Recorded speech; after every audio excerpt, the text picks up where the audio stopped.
తాకట్లో ఉన్న మీ బంగారాన్ని విడిపించి ఆ రోజు ఆన్లైన్ రేటుకి కొంటాం. Sharma gold company. అమ్మా నమస్తే. నమస్తే అమ్మా, కష్టే ఫలి అంటారు. అవునమ్మా. సామెత. కానీ ఫస్ట్ వదిలేస్తున్నాం, రెండోది మాత్రమే పట్టుకుంటున్నారు కదా, గమనించారా మీరు? అవునమ్మా. ఎట్లా అమ్మ మరి? ఆస్తి మూరుడు ఆశ బారెడు అన్నట్టుంది. మనం చేసే కష్టం ఇంత, ఫలితం ఇంత కావాలని ఆశపడుతున్నాం. ఈ ఆశలు ఎంత దాకా వచ్చాయంటే మళ్ళీ మనం మూఢాచారాల్లోకి మూర్ఖత్వంలోకి వెళ్ళిపోతున్నామా, బుద్ధి నమ్మకాల్లోకి వెళ్ళిపోతున్నామా అని అనిపిస్తుంది.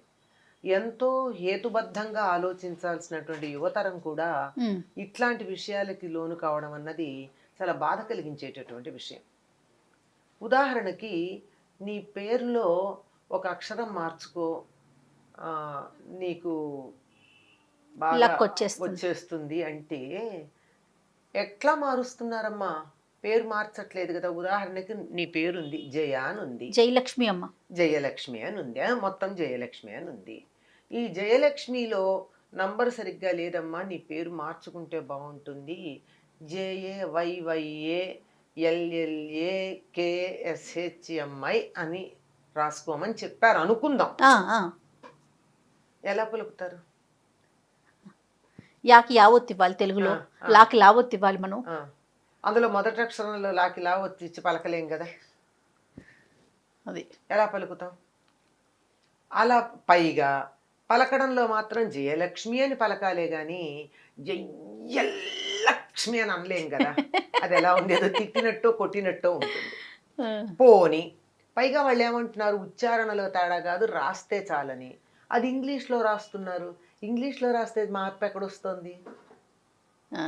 పోని ఇంగ్లీషు భాష కూడా మంచి భాషే కాదనడానికి లేదు. నేను పిలవడంలో ఏమన్నా మార్పు వస్తుందా? నిన్ను మీ జయలక్ష్మి అనే పిలుస్తా, ఇంకో పేరు పిలవలేను కదా. ఎక్కడ పోని ధ్వని తరంగాలకి శక్తి ఉంది అంటే ధ్వనిలో మార్పు వస్తే కొంచెం ఉంటుంది. కానీ ధ్వనిలో మార్పు రాకుండా స్పెల్లింగ్లో రాసి నీ స్పెల్లింగ్ని ఏదో ఇన్నిసార్లు రాయి, అన్నిసార్లు సంతకం పెట్టు, ఇట్లా పెట్టి ఇది పేరు ఇది ఎక్కువ మంది యువతరం చేస్తున్నారు. అది నాకు చాలా బాధాకరంగా ఉంది. ఇంజనీరింగ్ చేసిన వాళ్ళు, CEOలుగా ఉన్నవాళ్ళు, మరి MBAలు చేసిన వాళ్ళు ఇలా పేరులో స్పెల్లింగ్ మార్చుకుంటున్నారు అంటే వీళ్ళు మరి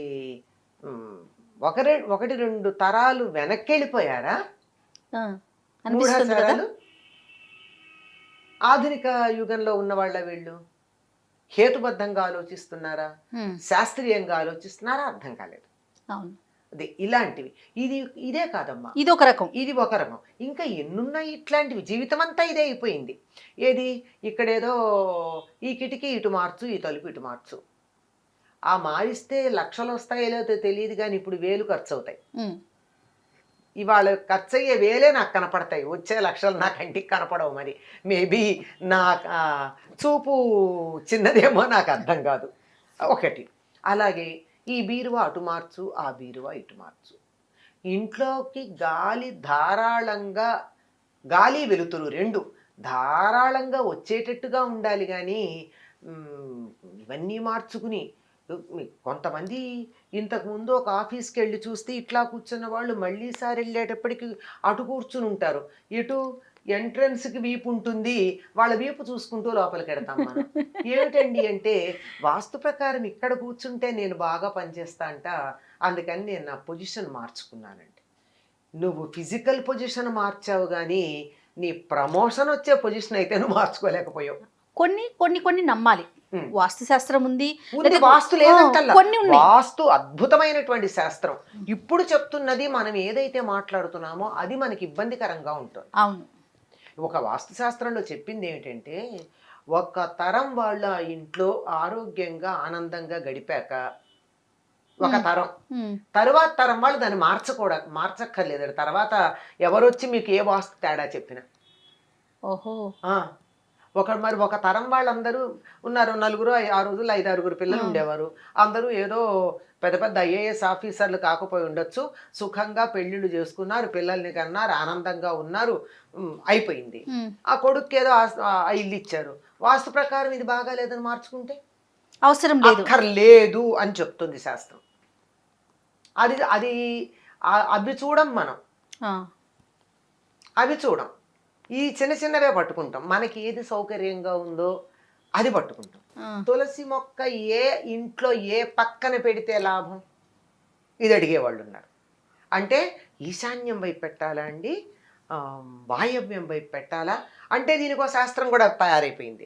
ఈశాన్యం వైపు పెడితే ఏదో ధనలాభం, అవునో కాదో నాకు తెలీదు, ఏదో ఇటువైపు పెడితే ఫలానా లాభం, అటువైపు పెడితే ఫలానా లాభం అని చెప్పేటటువంటి శాస్త్రం దీనికి తయారైంది. ఇవన్నీ షార్ట్ కట్స్తో లాభం పొందాలి అని, అంతేగాని కష్టపడదామని లేదు. ఈ షార్ట్ కట్స్ వల్ల వచ్చే ఫలితాలన్నీ షార్ట్ టర్మ్ ఫలితాలే, అంతే. అవి కూడా షార్ట్ టర్మే ఉంటాయి. అంటే ఉంటాయి. నీకు పూర్తిగా ఫలితం ఉండాలి అంటే చక్కగా సరైన మార్గంలో ఉండాలంతే. అదే అంటాను, ఇన్ని మార్చుకోమంటున్నారు. ఇప్పుడు పేరు మార్చుకో, స్పెల్లింగ్ మార్చుకో, ఇంటి కిటికీ మార్చు, తలుపు మార్చు, నువ్వు కూర్చునే పొజిషన్ మార్చు, సౌకర్యం కోసం మార్చుకోవడం వేరు. కొంతమంది చూడండి చాలా చక్కగా, మొన్న 10 రోజుల క్రితం పెడితే ఇంట్లో సోఫాలు అవి ఒక అరేంజ్మెంట్ ఉంటాయి, మళ్ళీ 10 రోజుల తర్వాత పెడితే వేరే అరేంజ్మెంట్ ఉంటాయి. ఎందుకంటే ఒకే రకంగా ఉంటే విసుగ్గా ఉందండి, అరేంజ్మెంట్ మార్చుకున్నామండి. అట్లా అందంగా ఒక అలంకరణ దృష్టితో, ఈస్థెటిక్ సెన్స్తో నీకు సౌకర్యంగా ఉండడానికి, లేదా ఇప్పుడు మా అబ్బాయి ఏదో ఇక్కడే కూర్చొని చదువుకుంటానన్నాడండి, వాడికి స్టడీ టేబుల్ వేయడం మళ్ళీ విత్ సర్దామండి, ఇంతవరకు బాగుంటుంది. దీనివల్ల ఏమిటంటే నేను కష్టపడకుండా, శ్రమ పడకుండా, నా వైపు నుంచి ఎటువంటి ప్రయత్నం లేకుండా ఏదో ఇంత లప్ప వచ్చి కడపడాలి, ఆకాశం నుంచి ఊడిపడాలి. నేను మందు వేసుకోకుండా నా ఆరోగ్యం బాగుపడాలి. నేను ఆహార నియమం పాటించను, అడ్డమైన చెత్త తింటా, ఇష్టం వచ్చినప్పుడు తింటా. కానీ నేను ఏదో మంత్రం వాళ్ళు ఎవరో చెప్తే ఓ 10 సార్లు చేస్తే నాకు బీపీ రాకూడదు. ఎట్లా కుదురుతుందమ్మా? ఉద్యోగాలు వచ్చేయాలి, పెళ్ళిళ్ళు అయిపోవాలి, తర్వాత పిల్లలకి పెద్ద పెద్ద సీట్లు రావాలి, వీసాలు వచ్చేయాలి. చిన్న చిన్న మార్పులతో ఈ చిన్న మార్పులతో ఎంత స్వార్థపరులం అమ్మా. ఎవరో అందిశ్రీ ఆయన రాశాడు, పావల అగరొత్తి వెలిగించి లక్షలు కావాలని కోరుకుంటాం మేమంతా మనుషులం అని మాట్లాడతాడు ఆయన. ఒక బేరమా? దేవుడికి పూజ చేయడం బేరం పెడుతున్నామా? కాదు కదా. ఇలా మనం ప్రయత్నం ఏమీ చేయకుండా, ఇంకోటి నాకు చాలా ఆశ్చర్యకరంగా అనిపిస్తుంది, మీకు ఈ లాభం కావాలంటే ఇలా దీపం పెట్టండి, మీకు ఈ లాభం కావాలంటే ఇలా దీపం పెట్టండి, ఏదో ఇంత ఉప్పు వేయండి, ఆ ఉప్పు మీద దీపం పెట్టండి, 3 ఒత్తులు వేయండి, పెరట్లో 2, వీధిలో 2 పెట్టండి, దేవుడి దగ్గర 2 దీపాలు పెట్టండి, 6 దీపాలు. 6 దీపాలకి అయ్యే నూనె ఒక నెలకు ఖర్చు వేయండి, ఖర్చు లెక్క వేయండి. నీకు ఇలా ప్రతిదీ, నీకు ఇన్ని దీపాలు పెట్టడానికి ఎంత సమయం వృధా చేస్తున్నావు అంటే, దీపం పెట్టద్దాం సార్, నీకు ఇష్టం ఉండి ఇల్లంతా దీపాలు పెట్టుకోవాలంటే ఇల్లంతా పెట్టుకో, కానీ ఏదో వస్తుందని అప్పు చేసి నూనె కొని పెడతావే, ఇది ఇక్కడ వచ్చింది తేడా. పోనీ అప్పు చేయకపోయినా ఏదో వస్తుందని పెడతారు కదా, ఏదో వస్తుంది పెడతావు అంటే, జీవితం అంతా నువ్వు ఈ దీపాలు పెట్టడానికి, ఒత్తులు తయారు చేయడానికి, ఆ కింద దాని అరేంజ్మెంట్స్ చేయడానికి, దీంతో అయిపోయాక నీకు జీవితంలో నువ్వు ఆనందంగా ఉండేది ఎప్పుడు వస్తుందో తెలియదు. ప్రస్తుతం అయితే నువ్వు లేవు ఆనందంగా కదా. అసలు ఉన్నదాంతో ఆనందంగా ఉండడం మొదలు పెడితే ఈ క్షణం నుంచి ఆనందం ఉందే. కరెక్టే కదమ్మా. నేను దీనికి చిన్న ఉదాహరణ చెప్తూ ఉంటాను, ఎప్పుడు చెప్తాను పిల్లలకు కానీ పెద్దలకు కానీ. కరెంటు పోయింది అదృష్టవశాత్తు, లేకపోతే మనమా ఎక్కడ చూస్తాం, కొన్ని సందర్భాల్లో అదృష్టమే అది. కరెంటు పోయింది, చక్కగా టీవీ కూడా ఆగిపోయింది, ఎంత బాగుంది, ఆరు బయటికి వెళ్ళి వెన్నెలు చూస్తాం, లేకపోతే చూస్తామా మనం? అందుకే అదృష్టవశాత్తు అన్నా. లేదండి, వెన్నెల రాత్రులు కావు, నల్లని ఆకాశంలో నక్షత్రాలు అలా ఉంటే రత్నకంబళిలాగా అనిపించలేదా? ఒక్కసారి దాని వంక కన్నెత్తి చూడు, ఆ నక్షత్రాలు అలా కదులుతుంటే ఎంత ఆనందంగా ఉంది. అటువంటి చూసి ఆనందించటం అన్నది నీ మనసులో ఉండాలి, కానీ వెన్నెలనైనా ఆనందిస్తావు.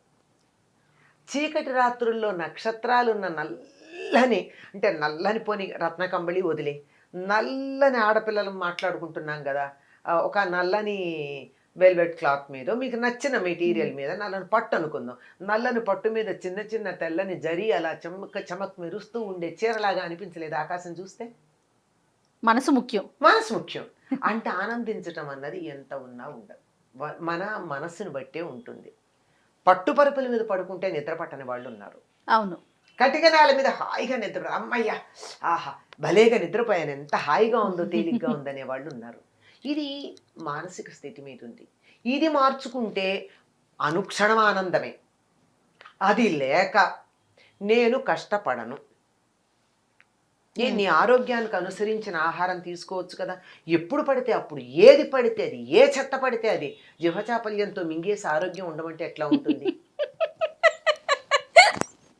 దానికి కూడా ఒక సమయం ఉంది కదా, ఓ పద్ధతి ఉంది కదా. యుక్తాహార విహారస్య, సరైన ఆహారం, సరైనటువంటి పని చెయ్యి. ఇది చెయ్యమని చెప్పేటటువంటి వాళ్ళు మనకి ఎవరున్నారు? ఎంతసేపు ఈ రంగు రాయి పెట్టుకో, ఈ ఉంగరం పెట్టుకో, ఈ పేరు మార్చుకో, పలానా మొక్క పెట్టుకో, మొక్క పెట్టుకో, పలానా ఫోటో పెట్టుకో, ఈ మొక్క పెట్టుకుంటే ఈ మూల ఏవో కొన్ని మొక్కలు చెప్పారు, ఈ మొక్కలు పెట్టుకుంటే లాభం. కానీ నేను చెప్తాను మొక్కలు పెట్టుకోమని. ఏవి ఆక్సిజన్ బాగా ఇచ్చే మొక్కలు కొన్ని ఉన్నాయి, అవి పెట్టుకోండి. ఏదో స్పైడర్ ప్లాంట్ అంటారు దాన్ని, అదొకటి ఎంత ఆక్సిజన్ ఇస్తుందో. ఇంటీరియర్ లోపల పెట్టుకోండి, ఇంట్లో మంచి ప్రాణవాయువు ఉంటుంది. ఈ స్నేక్ ప్లాంట్ అంటారు, పేర్లు చూడండి బాగాలేవు, తెలుగులో బాగుంటాయి.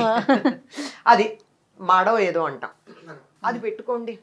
మనీ ప్లాంట్ అన్నారు, ఇది ఒకటే పేరు బాగుంది, అది పెట్టుకోండి. అవును. ఇంకా ఒక 5 6 ఉన్నాయమ్మా. మనం ఇంట్లో పెట్టుకుంటే కూడా వారానికి ఒకసారి బయట పెట్టి లోపల పెట్టుకుంటే సరిపోతుంది, మంచి ఆక్సిజన్ వాయువు ఉంటుంది, ఆక్సిజన్ ఉంటుంది. ఇది పెట్టుకోండి అని చెప్తాం కానీ దీన్ని ఈ మూల పెట్టు, ఆ మూల పెట్టు. మీరు అన్నట్లు పైనుంచి ఏదో పడిపోతుంది. ఏది పడిపోతుంది? ఏం పడిపోతుంది? ఏమీ పడదు, ఆరోగ్యం చెడుతుంది. ఇప్పుడు కూడా సుఖపడకపోవడం ఉంటుంది, ఇప్పుడు కూడా కష్టపడటమే ఉంది. ఆ పడటం, కష్టపడటమే, ఏం పడతాం? హాయిగా ప్రయత్నం చేయండి. మీకు ఏదన్నా కావాలంటే ప్రయత్నం చేయండి. ప్రయత్నం చేసి ఆ ప్రయత్నం ఫలిస్తే వచ్చేటప్పుడు ఉండేటటువంటి ఆనందం చాలా బాగుంటుంది. అప్పుడు సెరిటోనినో ఏదో ఒక హార్మోన్ బయలుదేరుతుందట మనలో, ఆ హార్మోన్ వల్ల ఆనందం వస్తుందట. ప్రయత్నం వల్ల చేసినప్పుడు ఆనందం ఎందుకు వస్తున్నదో దానికి కూడా మనకి శాస్త్రీయంగా చాలా మంచి కారణాలు చెప్పారు. అవును. చేత ప్రయత్నాలు చేయండి. ఎప్పుడు పూజలు మానమని లేదే, పూజ చేయండి. ఎందుకు చెయ్యాలి? చేతులు ఇచ్చాడు, చెయ్యండి. నోరిచ్చాడు, 2 మాటలు మాట్లాడండి దేవుడి గురించి. కళ్ళు ఇచ్చాడు, చాలా అందంగా అలంకరించి చూసి ఆనందించండి. చెవి ఇచ్చాడు, వినగలుగుతున్నాం కదా, 2 స్తుతులు వినండి. అంతకు చెయ్యాలి కానీ పూజ. ఇన్ని ఇచ్చినందుకు ఆయనకి పూజ చెయ్యాలి. ఇవి లేని వాళ్ళు ఎంతమంది ఉన్నారమ్మా?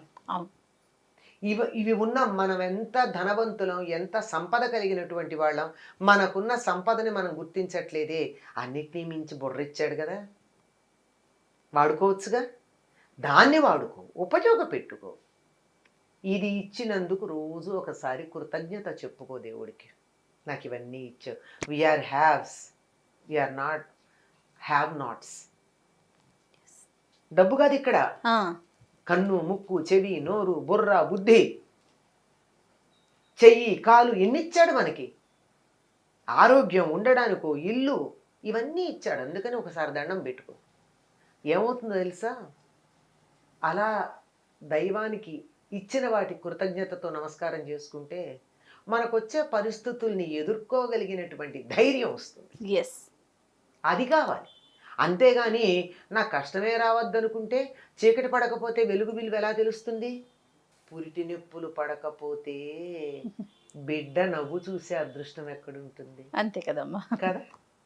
ఆ పురిటి నొప్పులు పడాలి, తప్పదు. కాకపోతే ప్రాణాంతకంగా కాకుండా ఉండడానికి భగవంతుడు అనుగ్రహం. అంతే అంతే. అంతేగాని షార్ట్ కట్స్లోనా ఇవన్నీ మనం కావాలనుకునేది? మీరు అన్నట్లుగా యువత కూడా బాగా, యువతే ఎక్కువగా తయారయ్యారు. నేను బాధపడుతున్నది అక్కడే. ఇప్పుడు నా తరం వాళ్ళు ఏదన్నా ఉంటే పోనీ ఎప్పటి వాళ్ళు అని అనుకుంటాం, ఇంకా మేమే కొంత ఆధునికంగా మాట్లాడుతున్నాం ఈనాటి యువతరం కన్నా. ఎట్లమ్మా మరి మార్పు తీసుకురావాలంటే? మార్పు తీసుకురావాలంటే వాస్తవం చెప్పాలమ్మా వాళ్ళకి. వాస్తవం తెలియాలి. చెప్పేవాళ్ళు లేరు. ఈ మత్తులో ముంచేసే వాళ్ళు ఎక్కువైపోయారు. డ్రగ్స్ కన్నా ఎక్కువ మత్తుగా అయిపోయింది ఇలాంటి మాటలు. నువ్వు పేరు మార్చుకో, తెల్లారేటప్పటికి నీకు ప్రమోషన్ వస్తుందంటే, స్పెల్లింగ్ మార్చుకోమంటే. మరి నిజంగా ప్రమోషన్ మీద ఆశ ఉండడంలో తప్పు లేదు, కానీ పేరు మార్చుకోవడం వల్ల కాదు కదా. నువ్వు కష్టపడి పని చేయడం వల్ల అన్న సంగతి చెప్పాలి వాళ్ళకి. ఆ పని చేసే తత్వాన్ని నేర్పించాలి. అసలు వర్క్ కల్చర్ అనేది నేర్పించాలి. కృషి అన్నది నేర్పించాలి. కృషితో నాస్తి దుర్భిక్షం అన్నారు. కృషి అన్నటువంటి మాటకి మనము ప్రయత్నం చేయడం అంటాం. సంస్కృతంలో కృషి అన్న మాటకి వ్యవసాయం అని అర్థం, అగ్రికల్చర్. చెయ్యండి, ప్రయత్నం చేయండి. ప్రయత్నం చేస్తే వచ్చింది ఇంత ఫలితమైన ఆనందంగా ఉంటుంది. పరమానందంగా ఉంటుంది. పిల్లలు బాగా ఖర్చు పెట్టే పిల్లలకి నేర్పాల్సింది ఏమిటో తెలుసా? ₹1 సంపాదించడం నేర్పండి. వాళ్ళు దుబారా ఖర్చు మానేస్తారు తెలుసా? అవునమ్మా. ₹1 ఖర్చు ఏదంటే ₹1 ఖర్చు పెట్టమంటే అది మానరు. అది తను సంపాదించింది, అది ఖర్చు పెట్టారు గనక దాన్ని అలా చూపిస్తున్నంత కాలం వాళ్ళు జాగ్రత్తగా ఉంటారు. ఈ షార్ట్ కట్స్, ఈ షార్ట్ మెథడ్స్ ఏవైతే ఉన్నాయో వీటి నుండి, ఈ మత్తులో నుండి యువతరాన్ని పక్కకు తీయాలమ్మా. ఈ ఇంట్లో ఉన్న పరిస్థితులు వాస్తు మార్చుకోవడం, అక్షరాలు మార్చుకోవడం, రకరకాలైనటువంటి మంత్రాలు చేయడం, తంత్రాలు చేయడం, తాయెత్తులు కట్టుకోవడం, వీటన్నింటికి ఖర్చు పెట్టేటటువంటి సమయం పని చేయడానికి ఖర్చు పెడితే సరిపోతుంది కదా. అంతే, ఫలితం కొంచెం లేట్ అవ్వచ్చు. మా నాన్నగారు అంటూ ఉండేవారు, మా చిన్నతనంలో కాపీలు రాయడం అనేది బాగా అలవాటు ఉండేది పిల్లలు. ఇప్పుడు పాపం పిల్లలకి అంత ఓపిక కూడా లేదమ్మా. నేను రాయించుతాను మా పాపతో ఇప్పటికి. అది కాదు, పరీక్షల్లో కాపీ రాయడం. ఆ పరీక్షల్లో కాపీ రాయడం అన్నది ఇంత కాగితం మీద చాలా జాగ్రత్తగా కష్టపడి క్వశ్చన్ అంతా రాసేవారు, ఆన్సర్ అంతా రాసేవారు. మా నాన్నగారు అనేవారు, ఒరేయ్ ఇది రాయడానికి ఎంత శ్రమ పడ్డావో ఆ శ్రమ చదవడానికి పెడితే వచ్చేసేది కదరా నీకు అని. కదా, అవును. ఇంత కష్టపడితే ఏమొస్తుంది? భయం, టీచర్ చూస్తారేమో. ఇది దీనికి రామకృష్ణ పరమహంస జీవితంలో ఒక చిన్న కథ కూడా చెప్తారు. ఒక ఆయన, నేను చాలా కష్టపడ్డాను, ఏదో యోగ సాధన చేశాను, అది ఇది అంటాడు. ఏమిటంటే నేను నీళ్లల్లో తేల్తాను అన్నాడు. ఎన్ని సంవత్సరాలు అంటే ఏదో చాలా సంవత్సరాలు చెప్తాడు. ఈయన చూస్తూ ఉండగా అలా నీళ్ల మీద తేలి ఇటు నుంచడు, గంగ నుంచాడు, ఒడ్డుని ఇటు నుంచట వెళ్ళాడు. పరమహంస కాదు, అవతల యోగ సాధన చేశాడు. రామకృష్ణ పరమహంస పావలా ఇచ్చి గంగ దాటాడు.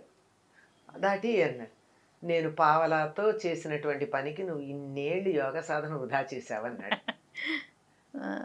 చూడండి ఎంత తేలిగ్గా చెప్పాడు. అవును. ఇవ్వెందుకండి, ఇవ్వా అసలైంది భగవంతుణ్ణి కోరుకోవాల్సింది వేరే ఉంది. లౌకిక జీవితంలో అయినా మనం కోరుకోవాల్సింది ఏంటి అంటే, నాకు ఎటువంటి పరిస్థితులు వచ్చినా ధైర్యంగా ఎదుర్కొని అన్నింట్లో విజయం పొందేటటువంటి శక్తిని నాకు ఇవ్వవలసింది అని ప్రార్థించాలి తప్ప, నాకు సమస్య రావద్దంటే ఎట్లా? సమస్య రా, అసలు అప్పుడు రుచి ఎలా తెలుస్తుంది? తెలియదు కదా. ఆకలేస్తే కదమ్మా అన్నం రుచి తెలుస్తుంది. అదే ఖచ్చితంగా అమ్మా, ఖచ్చితంగా యువతకి తప్పనిసరిగా తెలియచేయాల్సిన విషయాలు, కల్చర్ అన్నది నేర్పాలి. ఖచ్చితంగా ఈజీ మనీ, అనాస్క్డ్ మనీ, అన్నీ కూడా గ్రాంటింగ్ వితౌట్ ఆస్కింగ్ అన్నది ఉంది. మనుషుల్ని శారీరకంగా మానసికంగా సోమరులను చేసి నశింప చేస్తుంది. అది స్ట్రగుల్ ఫర్ ఎగ్జిస్టెన్స్ ఉండాలి, అది లేకపోయా. అందువల్ల ఇవన్నీ మత్తులో ముంచేసి నాశనం చేసేస్తున్నాయి. ఇవి లేవు అనటం లేదు, వాటి వల్ల ప్రయోజనం లేదని చెప్పటల్లా, ఉన్నాయి. కానీ ఇలా కాదు, వాడే పద్ధతిలో వాడాలి. రైట్ అమ్మా. నమస్తే. నమస్తే అమ్మా.